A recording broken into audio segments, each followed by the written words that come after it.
Qui arbitre vraiment? On nous dit souvent, sola scriptura, c'est la porte ouverte à chacun sa Bible. Il faut un arbitre vivant. D'accord.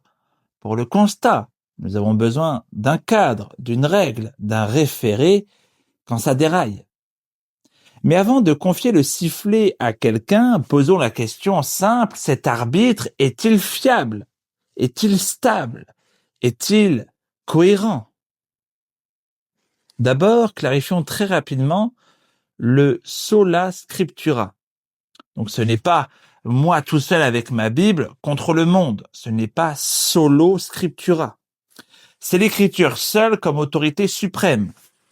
L'Église entière au service de cette parole avec des pasteurs, des confessions de foi, des conciles, bref, une communauté qui interprète sous l'écriture et pas au-dessus d'elle. Alors regardons de plus près l'arbitre qu'on nous propose. On nous dit Rome garantit l'unité, Rome tranche l'interprétation, Rome protège de la dérive.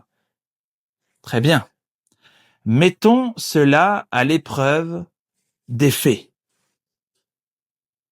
Nous allons parcourir beaucoup d'avant et d'après des cas où le magistère romain, pape, concile, catéchisme, discipline universelle, a affirmé X, puis a corrigé, a nuancé, a contredit, a développé X.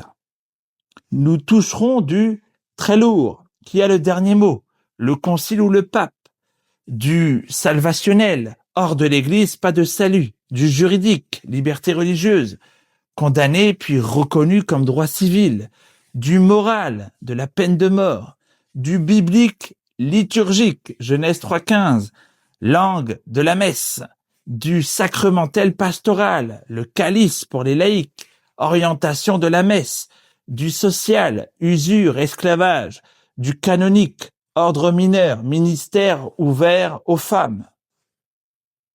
À chaque fois, nous ne chercherons ni la caricature ni la provocation. Nous lisons les textes et constatons les déplacements officiels, parfois accompagnés d'anathèmes d'hier et de permission aujourd'hui. Pourquoi cette méthode? Parce que le débat n'est pas qui aime le plus Jésus-Christ. Nous aimons tous le Seigneur. Le débat ici est quand ça diverge. Qui a le sifflet final? Et ce sifflet est-il lui-même stable? Si l'arbitre change la règle, la portée et parfois le sens, hier interdit, aujourd'hui autorise, alors la promesse d'une sécurité infaillible s'effrite. Et dans ce cas, la sola scriptura redevient une bonne nouvelle. La parole de Dieu au-dessus de toutes les paroles. L'Église au service de cette parole, réformée et toujours à réformer par elle. Alors marchons, dossier après dossier, posément, texte en main, et à la fin, demandons-nous honnêtement, l'arbitre que l'on nous propose est-il vraiment plus sûr que les Saintes Écritures?